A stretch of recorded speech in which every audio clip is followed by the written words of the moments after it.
Ja, så kom dagen jo, hvor vi skulle hjem. Sådan er det jo. Alt det gode var jo ikke for evigt. Så vi er på vej nu. Vi startede med at have bilen fyldt op til 100%. Der var en LX-lader på en parkeringsplads ikke så langt fra campingpladsen, hvor de havde en supercharger med 35 kW. Jeg tror aldrig, jeg har lavet så dyrt nogensinde. Det var 0,89 euro per kilowatt. Så pas på med dem i hvert fald. Så kan man sige, at vi kørte jo over og afleverede vores campingvogn, fordi at vi skulle have ned igen til sommer. Så vi tænkte, det kunne vi lige så godt have den opbevaret hernede, for så ville det hele gå lidt hurtigere. Eller det var tanken i hvert fald. Og vi har den opbevaret hos Centro Caravan i Vada, som ser ud til at være et fint sted. Jeg har kommunikeret med dem på mail et par gange hjemmefra og sådan nogle ting der. Da vi kom derned, jamen så kom konen ud, og der var lavet kontrakt allerede, og den kom ind og sådan noget. Og det koster 190 euro for et år. Og med den pris, så er der også en vask, og der er 1 gang udkøring til en campingplads, hvis det er, at man vil på camping i Vada. Ellers så man er altid velkommen til selv at komme og hente den, men så nu prøver vi det i hvert fald, og ser, hvordan det går. De lovede også, at den kom til at stå indendørs. Det ved jeg jo så ikke. Det har vi jo ikke nogen garanti for at vide, om det er korrekt eller ikke er korrekt. Men hvis hun siger det, så er det da sikkert. Og så tænker vi jo, jamen hjemtur uden campingvogn, det vil mig bare stærkt. Og vi bruger jo ikke nær så meget strøm. Det skal være sagt, fordi jeg har kørt nu her, vi holder første gang her, lige uden for Bologna. Og der har vi brugt 18,8 kW per 100 km. Så det er jo en del under, hvad vi ellers har. Det har også primært været fladt terræn. Altså der har været lige en lille smule bjerg henover, men ikke noget større. Men det her med hastigheden, det ved jeg sgu ikke. Altså, man kan sige, på turen herned, jamen der lagde man sig bare ind bag en lastbil, og så kørte man bare og slappede af, og det her. Nu ligger man, jeg har sat den til omkring 114-15 stykker, og du ligger og zigzagger ud på de her spor, og lastbilerne, jamen de skal jo lige overhale hinanden, fordi han kører lige 2 kilometer hurtigere. Så egentlig så er det mega frustrerende at skal ligge og zigzagge sådan. Der har det næsten været bedre bare at køre med campingvognen så ind i indersporet, og så tager det den tid, det tager. Så det bliver spændende at se, hvor langt vi når her i dag. Men indtil videre, så går det i hvert fald fint. Så ja, vi ses senere på dagen. Hej. Så kom vi til dagens andet stop, som er midt her i Bolzano, hvor vi var nødt til at køre væk fra motorvejen. Og der holder sig lige en tysk fætter lige ved siden af os her, som også skulle lade op. Det sjove er sådan set, at de er også med campingvogn. Og de gjorde det også sidste år, og de har heller ikke haft nogen problemer med det. Han synes også, det kører super nemt det her. Så der er 1, 2, 3, 4, 5, 6 pladser her. Så det er også ganske fint. Så hvis man kommer i en sen aftentime eller en tidlig morgentime, så er jeg ret sikker på, at så havde man heller ikke behøvet at koble fra ham med campingvognen, som vi har gjort nu. Vi har kørt igen i lige godt 2 timer. Den var kun nede på 30%, men jeg tænkte bare, nu skal vi til rigtig op og køre i bjerge her nu, så jeg var sgu nok lidt kylling lige præcis på den her tur her, eller på det her punkt. Og ikke fordi jeg tror, det betyder så meget, fordi fra sidste ladning og så til nu, der kørte vi med 23,4 kW per time, og der har det altså godt nok gået opad i stigning også, og plus at vi har haft et frygteligt uvejr, lige da vi startede med bjergene med regn og lyn, og det er stormet, så jeg ved ikke hvad. Men nu skinner solen igen, og det er omkring 18 grader, da det var koldest, der var vi nede på 11 med alt det her regn og slud, som det jo næsten var. Men vejret er dejligt, så jeg tror også, vi er ved at være klar til at smutte igen. Nu ved jeg godt, at man måske ikke sådan helt kan se det, men alle de her grønne plæner, der er oppe af bjergsiderne, er det kun mig, der undrer mig over, hvordan fanden de slår det græs. Det er bare en tanke. Måske der er nogen, der ved det. For det ser altid pænt ud.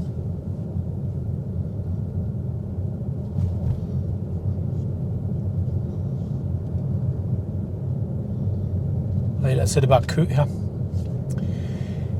Og vi er på vej op mod Brænder. Så man kan sige, at siden tankning nummer 2, eller opladning nummer 2, så er det faktisk gået ret langsomt. Vi har faktisk kun haft en gennemsnitshastighed på omkring 80 km i timen. Der har været meget vejarbejde og meget køkørsel, så lidt træls. Men det kan vi jo ikke gøre noget ved. Yes, og så er vi jo ved der, hvor man skal betale til Brænderpasset, og vi kører lige ind i den, der hedder Prepaid Only, fordi at jeg bestilte jo allerede hjemmefra. Det er så her. Se sådan her, hvordan det går. Nu er der jo selvfølgelig heller ikke så meget kø i de andre bås lige nu, men det kan jeg love jer for. Det bliver der i sommersæsonen her. Men det er lidt fedt. Det er jo bare lige ind på appen hjemmefra, inden man tager afsted. Bestille 2 overkørsler. En ned og en hjem, og vupti, så er man igennem. Nemmere kan det altså ikke rigtig være. Ja, så bliver det lige tid til tredje opladning her. Og det har været noget af en tur. Faktisk hele vejen fra Gardasøen og så op gennem hele Brænderpasset. Der har været super meget vejarbejde. Så det tog 3 timer fra, at vi lavede sidst, til vi nu er kommet herop igen.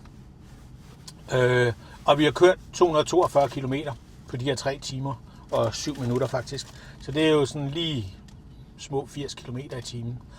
Jeg synes, det har trukket lidt tænder ud den her tur, eller det her stop, kan man sige. Så nu håber jeg, at det kommer til at gå bedre. Vi er jo der lige syd for den tyske grænse, og vi har lige booket et værelse i Ingolstadt, og så tørner vi ind for natten der, og der er også lader deroppe, så jeg ved ikke, hvad det koster, men så kan vi i hvert fald være frisk og være opladet i morgen til at køre videre. Lige en lille opdatering her. Det er morgen, det er dag 2, og vi har lige overnattet på Die Krone, som ligger im Altmühltal, som er lidt nord for Ingolstadt. Vi fik kørt små 900 km i går, og med de her 3 opladninger, så havde jeg sat ind, så jeg skulle finde et sted, der også havde opladning, så den kunne blive opladet i natbilen. Og det var her, men det styrt regnede i nat, eller i går aftes, da vi kom hertil, og da jeg så skulle sætte den her til at lade, så havde jeg godt nok lidt svært ved det, og fandt først efter et stykke tid ud af, at der faktisk sad en lille QR-kode omme på siden af standeren, man lige skulle scanne. Så det der med bare at lægge kort på den der sådan, brikken der, det fungerede ikke, så jeg nåede at blive godt våd. Men 3 opladninger. Vi havde jo typisk 4 på vej ned, så jeg har da sparet 1 opladning. Alle de der tal, hvad det nu har kostet at køre hjem, det får I også til sidst her. Så vi tror bare, vi vil ned og have noget morgenmad nu, og så se at komme ud over stepperne og komme hjem af. Ja, så blev det dagens første ladestop. Vi er lige syd for Leipzig nu, og jeg gjorde noget andet i morges, da vi satte os ind. Jeg slettede alle de automatisk oprettede ladepunkter, og så tænkte jeg synes, de kørte lidt for forsigtigt. Altså det vil sige, der var ikke så langt mellem ladningerne, så jeg tænkte, nu slettede jeg dem alle sammen. Og da der så var 30% tilbage, så fandt jeg så en, som jeg sådan ud fra det, som der nu står her, kunne lade sig gøre. Og den siger så, at det gjorde det ved 30%, for så var der i hvert fald, at den lige kunne nå at forvarme batteriet mellem 30 og 20%, for det Ionic'en slår fra ved 20%. Og så fandt jeg en Ionity-lader, som jeg tænkte, den ser god ud. Og der sagde systemet så, at jeg vil komme frem med 1%. Og jeg er her med 12%, så I kan jo godt se, at den er sådan lidt forsigtig i sine beregninger. Men det er selvfølgelig også meget godt, heller det end den anden vej. Så nu vil jeg gå ud og lade, og så håber jeg på, at den her sådan, måde at gøre det på, egentlig bare at køre ned, så jeg kommer ned omkring de der 10%, inden jeg begynder at lade, at det gør, at vi ikke skal lade måske helt lige så mange gange. Men jeg vil gå ud i møgvejret. Det havler faktisk lige nu, så spørgsmålet er, om vi bare skal vende rundt og så køre mod Italien igen, for hvem gider tage hjem til det her? Egentlig ikke mig. Ja, okay, det var da så ikke den hurtigste Ionity-lader, jeg har fundet her, for det 122 kW, det er da ikke noget at råbe hurra for. Men lad os se, om ikke den kommer lidt højere op. Nu skal jeg lige ind i butikken en gang. Ja, jeg har så lige afveget lidt fra den rute, som GPS'en sagde, og det var jo, at vi kørte op af A9'eren, op til Magdeburg, ind over 2'eren til Hannover, og så den vej op til Hamburg. Men som nogle af jer måske har set på den video, jeg lavede, da vi kørte nedad, så både nede ved Hannover, der var der rigtig, rigtig meget kø i nordgående retning, og lige sådan op ved Hamburg ved Elbetunnelen. Og klokken den er 13.48 nu her, hvor jeg er. Så jeg tænkte, det kan kun gå af Pommern til med kø. Og bare det kø, vi har kørt i, fra vi kørte fra vores første optankning, jamen der har vi holdt en gennemsnitshastighed på 81 km i timen, selvom jeg egentlig havde sat fartpiloten til 113 km i timen. Så det går ikke specielt stærkt jo. Så derfor så tænker jeg, jeg prøver 14'eren op igennem. Jeg ved godt, at den mangler noget motorvej hister her, men der er også landevej, hvor det egentlig går relativt hurtigt, hvor man må køre 100. Og jeg tænkte, der kommer i hvert fald ikke til at være noget kø den vej. Og når vi så kommer op, så vil jeg prøve, eller ikke prøve, fordi så fanger jeg 24'eren, som går på tværs, og så kommer på igen lige nord for Hamburg. Det er sådan set planen, og om det så lykkes egentlig at komme hjem til den tid, som GPS'en sagde, og det er jo så i forhold til, hvis ikke der er kø, så skulle vi være hjemme omkring 8:15 i aften. Vi har lige skrevet både kilometertal og tider og sådan noget op, for ligesom at prøve at se, om det gav et eller andet her. Nå, så kom vi på det rigtige stykke motorvej, og det her det er også bare sådan en lille mellemstykke motorvej af 14'eren. Jeg tror, de bygger lidt i hver ende og sådan nogle ting, der man skulle fandme tro, det var Holstebro motorvejen, hvor man heller ikke kan finde ud af lugten. Nå, skidt nu med det. Når nu vi kører af, hvor den nu slutter en gang, så følger vi bare 189 hele vejen op til 24'eren og den vej indover. Så det skal nok gå godt. Vi kører i hvert fald med, hvad det hedder, autopilot på 113 og stort set ingen biler. Så what's not to like, i stedet for at skulle holde i kø lige før Hannover eller et eller andet. Så kom vi til dagens forhåbentlig sidste opladning. Vi er lige nu cirka 20 km syd for grænsen på en aral hul. Så skal vi se, om vi kan se det her. Sådan der. Og jamen, vi har cirka 250 km tilbage, så det burde altså kunne lade sig gøre og komme hele vejen hjem her. Men lige nu, der tror jeg bare, vi skal ind og se, om ikke de har et eller andet guf herinde, vi kan spise, sådan at vi også har energi til det sidste tur hjem. Hvordan det gik at køre på landevej, det tænker jeg, det fortæller jeg lige lidt senere, når vi er kommet på landevejen igen. Så er vi tilbage i Danmark, og en ferie er ved at gå på held. Og jeg tænkte lige, at jeg vil prøve at opsummere lidt på det her med at køre elbil og med campingvogn. Det første, jeg vil sige, det var, at det at køre fra ved Magdeburg, var det en god ting? Var det en skidt ting at tage landevejen? Jeg ved det ikke. Vi kommer en time senere hjem, end hvis vi havde taget motorvejen, og der ikke havde været kø nogen som helst steder. Hvilket jeg meget betvivler, at der ikke er. Men igen, det er jo ikke rigtigt til at vide. Så vil jeg sige, at køre 14'eren, det der nye motorvej, som er ved at blive lavet, det kører super godt. Lige så snart man kommer ind på 189, som er landevej, der må man langt de fleste steder godt køre 100. Men Da vi kørte der om eftermiddagen, der var rigtig mange lastbiler og lidt traktorer og sådan nogle ting der. Så man kommer måske knap så hurtigt fremad, som jeg måske havde troet, man ville kunne, medmindre at man gør det en sen aften eller sådan et eller andet. Hvorimod, havde man nu haft campingvognen på, og så ligget med de der sådan, 80-100, som man nu må i Tyskland, hvis man har den Tempo 100 godkendt, jamen så tænker jeg måske, at hvis man har kørt 80, så havde man ikke oplevet den store forskel. Man havde i hvert fald ikke hængt i de der køer, der sandsynligvis vil være, både ved Hannover og ved Hamburg. Så jeg tænker egentlig, måske ikke det er så tosset en dag alligevel at køre den vej. Og man kan jo så håbe på, at det bliver bedre fra år til år med, at der bliver mere og mere motorvej 14. Og lige så snart, at man kommer op og fanger motorvej 22 derop, jamen så kører det jo også bare igen hen nord for Hamburg. Så ja, jeg tror, det er et temperamentsspørgsmål. Det næste, jeg så kom til at tænke på nu, når vi har kørt, det er jo det her med, at vi satte campingvognen dernede. Og er det så en god idé, eller er det ikke en god idé at slippe for at skulle slæve den med frem og tilbage hver gang? Jamen det ved jeg heller ikke faktisk. Jeg tror, det kommer meget an på, hvor kommer man fra i landet, og hvor langt ned kører man. Nu kommer vi jo fra Holstebro af, og så kørte vi jo de her godt 2.000 kilometer ned. Og det er måske lidt for langt faktisk, fordi jeg kører jo rigtig mange timer her de her dage. Jeg har kørt omkring 13 timer, kommer jeg til at køre, både i dag 1 og dag 2 her hjem.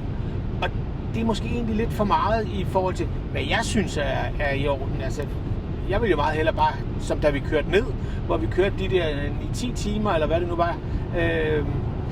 Men at vi så bare smider os ind i campingvognen og slappet af og sov og alt det her. Nu skal vi ind og finde et hotel og alt muligt for at kunne overnatte. Og det er sent nu. Klokken den er 8:45. Så det vil sige, at hvis vi kører hjemmefra der ved 7-8 tiden om morgenen, jamen så vil vi være dernede og skal hente campingvognen, medmindre vi har bedt dem om at stille den op på en plads sent om aftenen. Og så skal vi alligevel have 2 overnatninger, som vi havde med campingvognen. Så jeg tænker, at nu lader vi den stå dernede i et års tid, og så ser vi, og så finder ud af, hvad var det, eller skal vi gøre noget andet. Men nu prøver vi det i hvert fald. Så det var bare sådan lige et par tanker om det.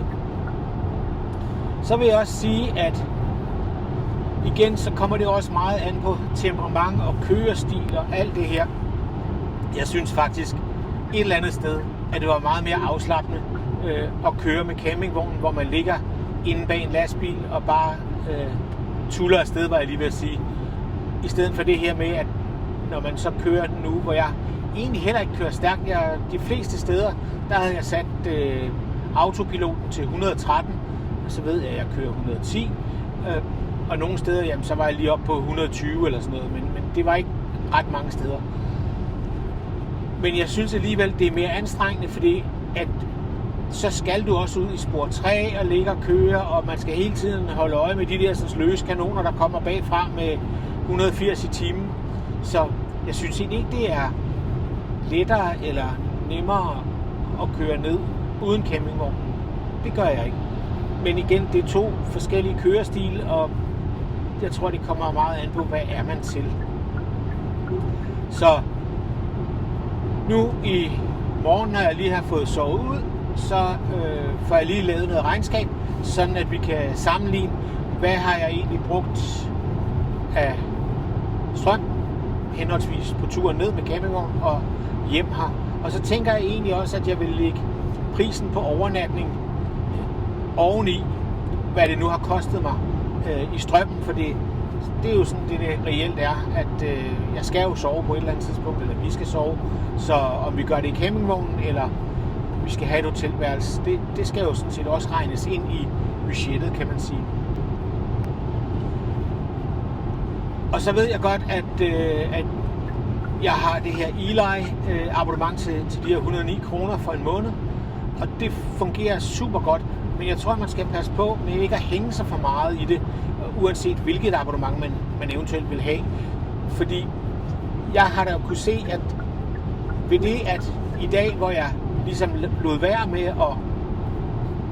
at taste ruten ind og taste opladning ind fra start af, og så bare vælge den, der nu passede, og så ja, det kan så godt være, at jeg kom til at betale lige et par kroner mere for en opladning, end jeg ville have gjort, hvis jeg skulle have holdt mig til abonnementet.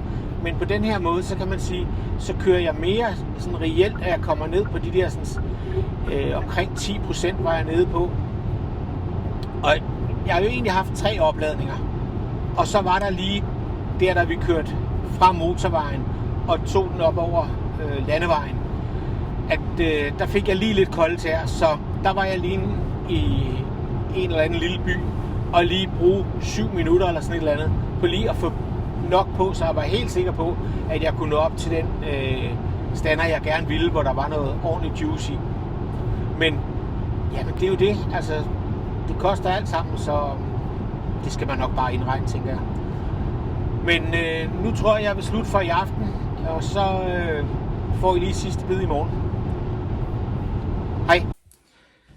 Ja, så var ferien slut, og jeg tænker, det er tid til lige sådan en kort evaluering. Man kan sige, at hele mit formål med at lave de her videoer, det var jo at finde ud af, om det kan lade sig gøre at køre langt med elbil og campingvogn. Og det synes jeg, det kan. Jeg ved godt, at der er nogen, der har forskellige holdning til, hvor langt man skal kunne køre, og hvor meget man skal ind og lade /tanke. Og ja, det er så fint med dem, der har en anden holdning. For mit vedkommende, så synes jeg, at det er fint, og det er i hvert fald noget, jeg vil komme til at gøre fremadrettet også. Så jeg kan jo kun opfordre jer, der har fulgt mig og været i tvivl måske, om det kan lade sig gøre, så synes jeg, det kan det. Så har man en elbil, så gå ud til jeres campingforhandler, hvis det er de ønsker, I har, og finde ud af, jamen, hvad har de på lager derude, I må trække, og lige sådan, hvis man camper i forvejen og bare har overvejet, jamen, skal jeg skifte til en elbil, jamen det tænker jeg også sagtens, man kan. Og jeg ved godt, jo tungere de her campingvogne bliver, jo mindre bliver udvalget af elbiler selvfølgelig. Men det, der var mit formål, det var at finde ud af, at det kunne lade sig gøre. Og ja, det synes jeg, det kan. Så tak til alle sammen for jer, der har fulgt mig, og jer, der har kommenteret på det. Det er super dejligt. Og ellers, jamen, så ses vi jo derude måske i det dejlige danske land, eller sydpå. Hej!